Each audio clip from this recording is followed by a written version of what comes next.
بسم اللہ الرحمن الرحیم۔ محرم الحرام کی سیریز کے تناظر میں آج ہمارے پیش نظر ہے ایک بڑا اہم موضوع کہ خلافت جو ہے خلافت راشدہ، کہ اس کا قیام نص سے ہوتا ہے یا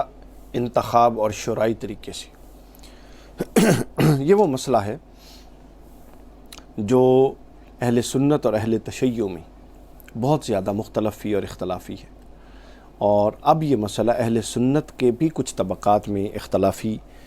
بن گیا یا بنتا جا رہا ہے۔ اس حوالے سے یہ ذہن نشین رکھ لیجئے، پہلے ہم اس کے دلائل عرض کر دیں گے، اس کے بعد اس کا نتیجہ کہ اہل سنت کے نزدیک اور سواد اعظم کے نزدیک اور امت کے بڑے گروہ کے نزدیک، صحابہ کرام کے بڑے گروہ، محدثین، ائمہ، تابعین، تبع تابعین کے بڑے گروہ کے نزدیک یہ جو خلافت ہے یہ نص کا مسئلہ ہے، نص سے ثابت ہوتی ہے یا اجماع سے، انتخاب سے، شرعیت سے ثابت ہوتی ہے۔ امام زاغونی رحمہ اللہ نے الایذا فی اصول الدین، اس میں انعقاد خلافت کا طریقہ کار بتاتے ہوئے کہا کہ دو ہی طریقے ہو سکتے ہیں خلافت کے انعقاد کے، یا نص سے ہو یا شرعیت سے ہو، اجماع سے ہو، انتخاب سے ہو، کثرت رائے ایک بندے کا انتخاب کر لے۔ پہلی قسم پر بات کرتے ہوئے وہ لکھتے ہیں کہ جو پہلی قسم ہے یعنی نص شرعی، النص من الشرع، وہ یہ ہے کہ اللہ تعالیٰ یا اللہ کے رسول صلی اللہ علیہ وسلم تصریح اور تعیین کے ساتھ کسی کو خلیفہ متعین کر دیں، اس کو کہیں گے منصوص خلیفہ۔ اور دوسرا طریقہ یہ ہے نص کے متعلق،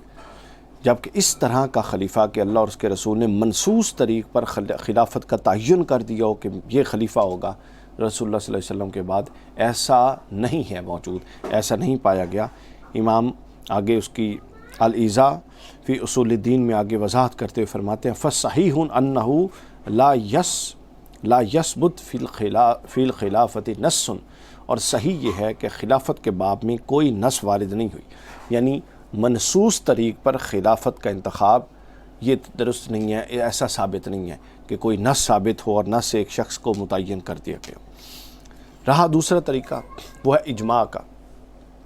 امت کے اہل دانش ایک شورئی اور ایک جمہوری طریقے سے جس کا انتخاب کریں، جس میں کم از کم شرائط خلافت پائی جائیں، اس کا انتخاب کر لیں، چناؤ کر لیں، تو یہ وہ طریقہ کار ہے جو مسنون طریقہ ہے۔ اس طریقہ کار پر وہ حضرت سیدنا ابوبکر صدیق رضی اللہ تعالیٰ عنہ کی خلافت کو زیر بحث لائی، اور انہوں نے آگے جا کے منصوص طریق پر، کچھ لوگ جو کہتے ہیں کہ خلافت منصوص طریق پر ہے، ان پر وارد ہونے والے اعتراضات کا بڑے شاندار انداز میں، عقلی انداز میں رد بھی کیا۔ پہلے قول کا رد کیا انہوں نے، یعنی اگر کوئی یہ کہے کہ نہیں جی نہیں خلیفت تو نص سے ثابت ہے، تو انہوں نے کہا کہ اگر صحابہ کرام کو حضور علیہ السلام سے کوئی نص صریح ملتی تو ان کے درمیان باہمی نزاع اور اختلاف سرے سے پیدا ہی نہ ہوتا، جو سقیفہ بنو ساعدہ کے مقام پر ہوا، ڈفرینس آف اوپینین ہوا نا۔ تو اگر نص ہوتی تو کبھی ڈفرینس آف اوپینین نہ ہوتا۔ آگے وہ بیان کرتے ہیں کہ معروف ہے کہ انصار بنو سقیفہ، انصار جو ہے وہ سقیفہ بنو ساعدہ میں جمع ہوئے، اور انہوں نے ارادہ کیا کہ اپنے میں سے کسی کو امیر مقرر کر لیں، تو سیدنا ابوبکر اور سیدنا عمر رضی اللہ عنہما ان کی طرف گئے۔ حضور علیہ السلام کا وصال مبارک ہو چکا تھا۔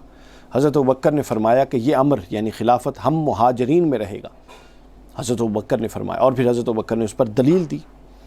کہ دلیل یہ ہے کہ اللہ تعالیٰ نے ہمیں تمہارے بارے میں وصیت فرمائی ہے، نہ کہ تمہیں ہماری وصیت فرمائی ہے۔ یہ وہ دلیل تھی، اس سے انصار سارے کے سارے قائل ہو گئے اس بات کے۔ اب اگلا مسئلہ تھا کہ پھر گروہ انصار میں، مہاجرین میں کون ہو، تو وہ مسلسل ان کے سامنے آپس میں دلائل پیش، حتیٰ کہ دلائل کا تقابل ہوتا رہا، حتیٰ کہ انہوں نے حضرت ابوبکر کے دلائل کے سامنے سر تسلیم خم کیا، انہیں قبول کیا اور آپ کی پیروی کی۔ یہاں آ کے ایک بڑا اہم نقطہ امام زاغونی نے اٹھایا، فرماتے ہیں کہ اگر اس موقع پر کسی شخص کے بارے میں کوئی نص موجود ہوتی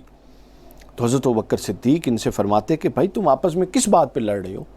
رسول اللہ تو یہ فرما کر گئے ہیں، لہٰذا جس کے بارے میں نصاً حکم ہے اس کو خلیفہ بناؤ۔ اب حضرت ابوبکر اور حضرت عمر بھی نہیں، بعض لوگ ہمارے ہیں اہل تشیع جو ہیں، جو پڑھے لکھے لوگ نہیں ہیں، وہ الزام لگاتے ہیں نا، تو سوال یہ وہاں تو مہاجرین کے ساتھ ساتھ انصار بھی موجود تھے، انصار میں سے بھی کسی نے نہیں کہا کہ کوئی نص موجود ہے، بھائی تم جھگڑا کس بات کا کر رہے ہو، ہم اس نص کی پیروی کرتے ہیں اور خلافت کا انعقاد کر لیتے ہیں۔ لہٰذا یہ قابل تسلیم نہیں کہ خلافت کے معاملے میں کسی شخص کے بارے میں بھی نص وارد ہوئی ہو، وہ اس کا مستحق بھی ہو، اور باقی حضرات اتنے یہ جو لوگوں کا مجمع ہے،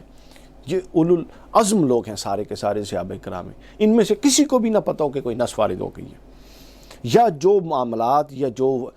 فضائل حضرت علی کرم اللہ وجہ الکریم یا حضرت ابوبکر کے ضمن میں آتے ہیں، اور ہر بندہ صرف حضرت علی کے معاملے میں نہیں، حضرت ابوبکر کے معاملے میں بھی بعض لوگ ان دلائل سے نص کا ان کو کنسیڈر کر لیتے ہیں کہ خلافت کی نص یہ ہے کہ حضور نے یہ فرمایا، اور دوسری طرف حضرت علی کے بارے میں نص یہ ہے کہ حضرت حضور نے یہ فرمایا، تو وہ دونوں فضائل اور مناقب کی چیزیں ہیں۔ نص خلافت نہیں ہے، وہ بالکل وہ ان کے فضائل ہیں۔ خلافت تو شرعیت سے ہوگی، خلافت تو اجتماع سے ہوگی، اجماع سے ہوگی، اس لیے یہ بات ناگزیر ہے کہ اگر کوئی نص وارد ہوئی ہوتی تو بعض لوگ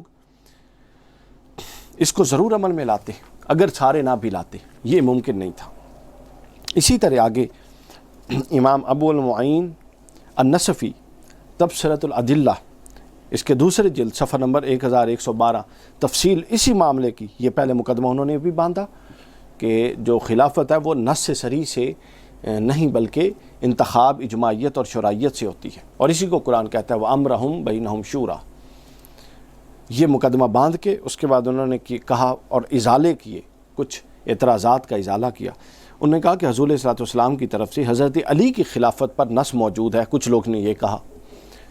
جبکہ ایسی نص نہ ہونے کی دلیل یہ ہے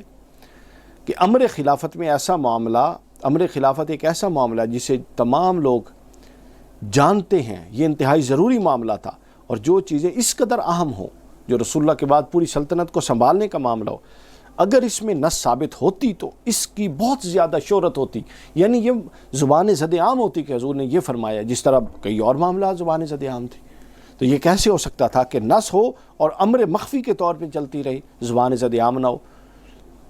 یہ امام نصفی نے رد کیا اس بات کو لے کر۔ پھر اس کے بعد اگلی دلیل کہتے ہیں کہ پھر یہ امر بھی قابل توجہ ہے، امام نصفی نہیں، کہ اگر حضرت علی کی خلافت پر نص ثابت ہوتی تو منصوص علیہ یعنی حضرت علی، حضرت مولا علی اس پر دعویٰ کرتے اور نص سے دلیل پکڑتے، اور اس نص کو قبول نہ کرنے والے کے ساتھ جائز اور مشروع جھگڑا کرتے، جبکہ حضرت علی کرم اللہ وجہ الکریم نے ایسا کوئی استدلال آپ سے مروی نہیں ہے کہ آپ نے خلافت، ہاں آپ کی وہ جو ناراضگی 6 ماہ کے لیے بیعت کی تاخیر وہ اور وجہ پر ہے کہ اہم ترین معاملے میں میری مشاورت شامل نہیں کی گئی، لیکن ایسا کوئی استدلال آپ نے قائم نہیں فرمایا، نہ اہل سنت نہ اہل تشیع کسی کتاب میں موجود نہیں، اور نہ ہی امر خلافت کسی اور کو سپرد کرتے وقت ان سے کسی قسم کی بحث و تکرار کا ثبوت ملتا ہے۔ اس بات سے معلوم ہوا کہ کسی بھی صحابی سے متعلق خلافت کے حوالے سے کوئی نص صریح موجود نہیں تھی۔ آگے اور وضاحت کرتے ہیں، اور یہ بھی یاد رہے کہ حضرت علی ان جرت مند صحابہ کرام میں سے تھے جنہیں اللہ کے مقرر کردہ فیصلے اور اللہ کے رسول کے مقرر کردہ فیصلوں پر عمل درآمد میں کسی طور ملامت کرنے والے کی کوئی پرواہ نہیں ہوتی تھی۔ اگر نص ہوتی اور وہ اگر حضرت مولا علی سے متعلق بھی ہوتی، اور لوگ یہ الزام بھی دیتے کہ علی اپنی خلافت کے لیے لڑ رہے ہیں، علی پھر بھی لڑتے، چونکہ علی کا لڑنا اللہ اور اللہ کے رسول کے لیے ہے، لیکن چونکہ حضرت علی نے تلوار نہیں اٹھائی لہٰذا ایسی کوئی حقیقت نہیں، اور نہ ہی وہ کسی کمزوری یا کسی خاطرداری کی وجہ سے حق کو چھوڑ سکتے ہیں، یہ بھی حضرت علی کے بارے میں گمان نہیں کیا جا سکتا، جبکہ آپ تو دین پر سختی سے کاربند تھے، شجاعت بہادری سے لبریز مضبوط دل کے مالک تھے۔ بلکہ میں آپ کو بتاؤں کہ آپ کے ایک گورنر تھا حضرت علی کا، عثمان بن حنیف، اس کی طرف اپنے ایک مکتوب میں حضرت علی نے فرمایا، اللہ کی قسم اگر اہل عرب احمد عربی صلی اللہ علیہ وسلم کے لائے ہوئے دین حنیف سے مرتد ہوئے تو میں موت کی آنکھوں میں آنکھیں ڈالتے ہوئے ان کے خلاف برسر پیکار ہو جاؤں گا، اور انہیں ایسی ضربیں لگاؤں گا جو کھوپڑی کے ٹکڑے ٹکڑے کر دیں گی کھوپڑیوں کو، اور ان کی ہڈیوں کا کیما کر دوں گا، یہاں تک کہ اللہ تعالیٰ میرے اور ان کے درمیان فیصلہ فرما دے، اور وہ سب سے بہتر فیصلہ فرمانے والا ہے۔ امام نصفی نے استدلال کیا اس خط سے جو حضرت علی نے لکھا کہ ایسا علی جو اللہ اور اس کے رسول کے قول اور احکام کو اس طور نافذ کرنے والا ہے کیا ممکن ہے کہ اگر امر خلافت اتنا اہم امر جس کے بعد آگے حکومت کی تمام تر ترقی اور تمام تر اس کی پذیرائی اس پر انحصار کرتی ہو، نس موجود ہو اور وہ ہاتھ پیچھے کھینچ لے؟ یہ ممکن نہیں تھا۔ اسی طرح اور بہت سارے معاملات حضرت علی کے حوالے سے مروی ہیں۔ آخری بات اس کو ختم کرتے ہوئے امام نصفی علیہ رحمہ کی آخری جملہ انہوں نے اس پر بتا دیا کہ ثم اذا عدم ثبوت الخلافت بالنص، پس جب نص سے واضح حکم شرعی یعنی نص شرعی سے خلافت کا ثبوت نہیں ملتا تو ثابت ہوا انہا تثبت بالاختیاری والاجتہادی والاجماع، تو ثابت ہوا کہ خلافت امت کے اختیار، اجتہاد اور اجماع سے ہی ثابت ہوگی، اور جس پر امت کا اتحاد اور وہ پورے آزادی کے ساتھ جس کو امت کے جو لوگ ہیں وہ اختیار کریں گے، جس پر اتفاق ہوگا، جس کو اکثریت ہوگی، وہی خلیفہ ہوگا۔ جو جبراً تلوار کے زور سے، سازشوں کے زور سے خلافت کے اندر خلافت کو نہ مان کے خلافت کے اوپر چڑھائی کر کے خلافت حاصل کرے گا، وہ کبھی بھی خلیفہ نہیں ہوگا، بلکہ وہ ایک غاصب حکمران کی حیثیت کے ساتھ ہوگا۔ تو نص سے متعلق اور شرعی خلافت سے متعلق اور پھر باغیانہ حکومت سے متعلق یہ اساس ہے اہل سنت والجماعت کی، اس کو مد نظر رکھیے۔